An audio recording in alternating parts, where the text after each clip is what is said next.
तो दोस्तों, स्पेस में इंडिया की इंडियन स्पेस रिसर्च ऑर्गेनाइजेशन यानी इसरो का जितना कामयाबी में हाथ है, उतना ही हमारे इंडिया की स्पेस ऑर्गेनाइजेशन का हाथ है।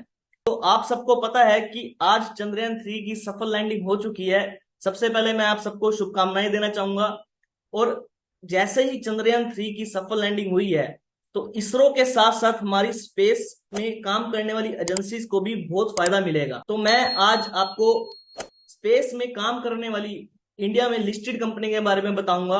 लेकिन बताने से पहले मैं सबसे पहले आपको ये बता दूं कि ये कंपनी सिर्फ स्टडी पर्पस के लिए है। हमारे कहने पे ना ही इसमें ट्रेड करें और ना ही इसमें इन्वेस्ट करें। अपनी स्टडी करें और आपको अगर अच्छा लगे तो ही इनमें इन्वेस्ट करें, अदरवाइज ना करें। दोस्तों, पहली कंपनी का नाम है एमटा टेक्नोलॉजी लिमिटेड, जिसका मार्केट कैप आज की डेट में 7,000 करोड़, करंट प्राइस 2,221 रुपए, आरओसी 22% और आरओई 18% है। एमटा टेक्नोलॉजी लिमिटेड बेसिकली चार बिजनेस सेगमेंट में काम करती है, जैसे कि civil nuclear, defence aerospace, space और क्लीन एनर्जी। तो आज हम स्पेस की बात कर रहे हैं, तो स्पेस में भी इसका बहुत अच्छा योगदान देखा जाता है। इसरो के साथ एमटा ने बहुत बड़े बड़े प्रोजेक्ट करे हैं, जैसे कि चंद्रयान 2 और मंगलयान।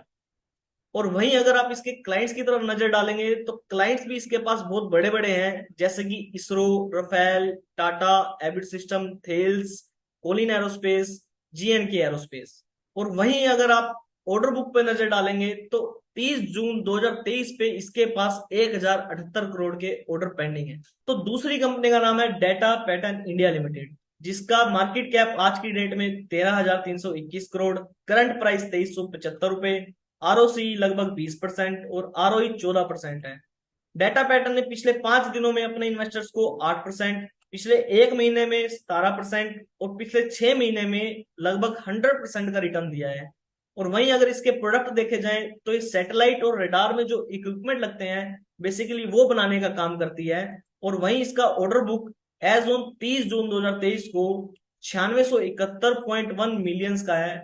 और इसमें से फर्स्ट क्वार्टर 2024 में 1,327 मिलियंस का इसका इनफ्लो हुआ है ऑर्डर का, जो कि ईयर ऑन ईयर 2.9x है।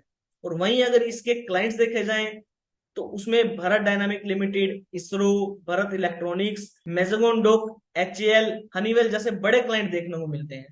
तीसरी कंपनी का नाम है सी इन्फो सिस्टम लिमिटेड, जिसको आप मैप माई इंडिया के नाम से भी जानते हैं। अगर आप इसके मार्केट कैप की तरफ देखें, तो इसका market cap 8,891 crore, current price 1,657 रुपए, आरओसी 29% और आरओई 22.4% है। मैप माई इंडिया बेसिकली मैपिंग की सर्विस देती है, जो कि लोकेशन डिटेक्ट करती है। और वहीं अगर आप इसकी क्लाइंट्स देखेंगे, तो इसके पास भी बहुत बड़े बड़े क्लाइंट्स हैं, जैसे कि ISRO, Apple, amazon Alexa, McDonald, Maruti Suzuki, TVS, Airtel, CBDT, ministry of finance. और वहीं अगर आप इसकी ऑर्डर बुक की तरफ देखेंगे, तो 2021 में इसके पास 370 करोड़ के ऑर्डर थे। वहीं 2022 में इसके पास 700 करोड़ के ऑर्डर थे। और वहीं 2023 में इसके पास 918 करोड़ के ऑर्डर ऑर्डर बुक में पेंडिंग है। चौथी कंपनी का नाम है सेंटम इलेक्ट्रॉनिक्स लिमिटेड, जिसका आज की डेट में market cap 2,131 crore, current price 1,646 रुपए, आरओसी 7.5% और वहीं आरओई 3.23% है। आज इसमें 14.5% की जंप देखने को मिली है। और वहीं अगर आप इसके कामकाज की तरफ देखेंगे, तो लॉन्चिंग व्हीकल और सैटेलाइट में जो रिमोट कंट्रोल, सेंसर, टेलीमेट्री और डाटा हैंडलिंग का काम होता है, वो काम ये कंपनी करती है। और वहीं अगर इसके पास ऑर्डर बुक देखी जाए, तो एज ऑन 30 जून 2023 में इसके पास 15,420 मिलियंस के ऑर्डर पेंडिंग है। दोस्तों, ये स्मॉल कैप टाइप की कंपनी है। जिस रफ्तार से कंपनी बढ़ती है, उसी रफ्तार से कंपनी गिरती भी है।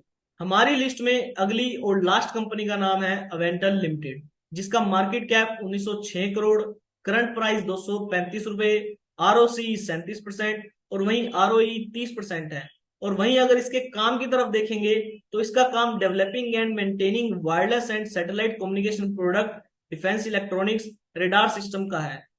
और वहीं अगर इसके चार्ट की तरफ आप नजर डालेंगे, तो पिछले एक दिन में इसने 1.5%, पिछले 5 दिन में 450%।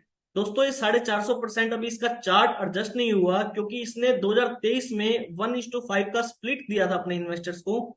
और वहीं अगर आप एक महीने की तरफ देखेंगे तो एक महीने में लगभग 50% की रिटर्न और 6 महीने में लगभग 200% की रिटर्न इसने अपने इन्वेस्टर को दिया है। और अगर आप इसके क्लाइंट्स देखेंगे तो Boeing, ISRO, L&T, Indian railway, Indian army, DRDO, Bharat dynamic, Bharat electronics जैसे बड़े नाम इसके क्लाइंट्स लिस्ट में देखने को मिलते हैं। तो आज हमने आपसे 5 कंपनियों के बारे में डिस्कस करा, और ऐसा नहीं है कि जिस कंपनियों का नाम मैंने नहीं लिया वो इस लिस्ट में शामिल नहीं होती। आप अपनी स्टडी कर सकते हैं, और जो कंपनी स्पेस और एरोस्पेस में काम करती है आप उसमें अपनी स्टडी के बेस पे इन्वेस्ट कर सकते हैं।